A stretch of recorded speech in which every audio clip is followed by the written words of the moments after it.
Namaste. My name is Abraham Varghese, here before you to share my experiences, my views about the 45 years or rather, with the experience of 45 years that I have had in the UK. I have been asked to give my answers to a few questions that are provided in this book, and I will do my best to try and give a balanced view so that it will be easier for you all to make up your minds as to which direction or what you think is best and what you think is not so good or not good enough for you. Please understand that my answers or my extempore answers to these questions are not exhaustive, they are not complete, and I don't pretend to have done either. What I can do is to share as much as I can in the limited time that I have to convey these messages. The next question is, advertisements are influencing us in a negative way. To what extent do you agree or disagree?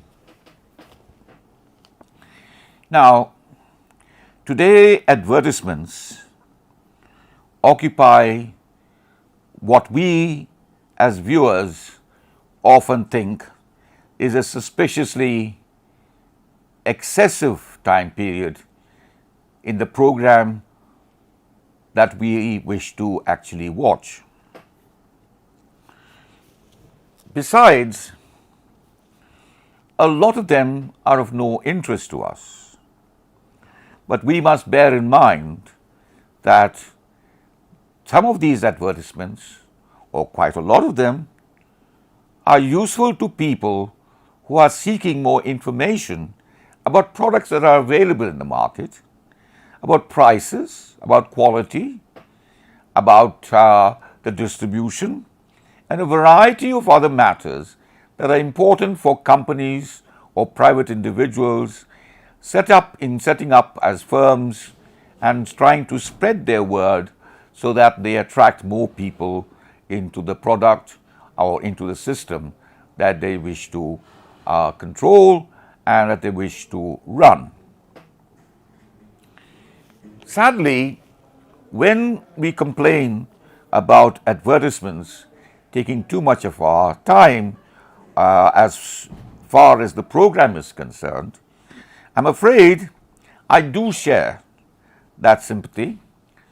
I do feel that advertisements often portray the negative aspects of certain matters and have very often conveyed a negative message. To me, this is because it lacks professionalism, it lacks clarity and thought as to what they really wish to convey. There seems to be an emphasis on English rather than towards the native language. And there are some advertisements that are insulting to our nature and to our way of life. In other words, people who have prepared this and people who have accepted it have not done their homework, or they are careless and disregard the feelings, thoughts, and emotions of others in this country. One of the most outstanding issues that I have seen in India that has hurt me very badly is that there is a kind of cream that displays as its name as fair and lovely. We are a nation of colored people. In fact, we are a nation of all kinds of people having all kinds of colors. Just like our nation has all kinds of weather systems, from snows to the rivers, to the mountains, to the plateaus, and to the oceans. We also find that the advertisers abuse their feeling that they have got full entitlement to our screens at the time of their choosing, and the producers and directors of these programs, because they depend upon advertising a great deal, abuse our rights also in the use of the television. Let me see if I can explain this a little bit better. In my understanding, I purchase a television. It is my television. It is my screen. If I wish, I do not need to see anything on that screen. But at the same time, if I do, I pay a price for varied periods of time to watch certain programs, maybe for each month, maybe for each season, maybe for 6 months, maybe for 12 months, maybe for 2 years. A lot of it also varies upon the kind of discount that the producers and advertisers are able to invite us or incentivize the need for us to see advertisements. Now, when I buy a package to observe, to watch, to enjoy, to relax, to laugh, to cry, to study a particular program, I expect that I will be able to watch it without any interference. I can understand the time periods given for advertisements, because that is also, after all, part of the business of the net that is actually providing you the program. But what I find abhorrent and impinging upon our rights is when they put in several advertisements, several parts of the screen, using several parts of the screen, and effectively limiting the viewer to a smaller section of the screen than the advertisements, and this happens during the program that we are watching. Even if they meant well by giving us more information, I can't understand how a human being is going to read all those advertisements in a flash of a second before the scene changes or before they move on. This is nothing but abusive conduct of the rights of the individual, of the private individual, to enjoy his program for the monies that he has paid on his own television. Now, advertising has got many positive effects, such as telling you the right medicines, giving you more guidance in certain areas. They have got a very limited time to convey that message to you. Some are absolutely hilarious and quickly get the message into your mind, or at least if you don't go and buy that product, you will remember the advertisement for its lightheartedness, its joke, and its ability to make you laugh. Yet there are others that depict people riding motorcycles without helmets, people driving cars without seat belts, people using the center of the road contrary to the rules of the road. They are not shown as occupying the left lane as the right way of driving.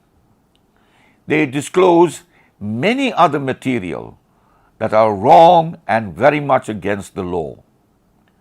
The fact that many people don't get caught or are allowed to get away with it for some purpose or the other, or by some means or the other, does not answer the subject. We are also taught, I just saw an advertisement of, I think it was a chocolate, and a young man standing with his leg raised his one leg raised and leaning against the wall and having his chocolate, enjoying his chocolate, no doubt, while the other leg was properly planted against the pavement or on the pavement. And there was an old lady who was sitting fairly adjacent to her. She was an elderly lady that anybody with the right mind would always try and keep a lookout for, in case she needed any help. Something dropped out of her hand, and the young man just stood his ground and behaved nonchalantly, thinking that it was cool. Now, to add misery to this concept, the lady bends down, walks along, and picks up a possession, during which time a heavy object falls on the chair, on the bench that she was sitting, and she thanks him for saving her. It just doesn't make sense. It is vulgar, it is demeaning, and it shows an attitude of utter carelessness and disregard for other people. Advertisements can also be, as I've said before, positive to the extent whereby we learn material, we learn things that we did not know about before, and we are regular users of it. That is very constructive. Then there are programs in which experts come and in a brief period direct your minds to focus upon something that is being put in the market, which is very helpful to you. So, advertisements have advantages, provided they are balanced, do not take up your space, your rights, are able to nail the point fairly and squarely, and communicate with you in a manner and in a language used correctly so that you can understand it and benefit out of it and contribute towards the sale and progress of the companies that have spent considerable amount of monies to have their product or their services advertised. Thank you very much. Namaskar.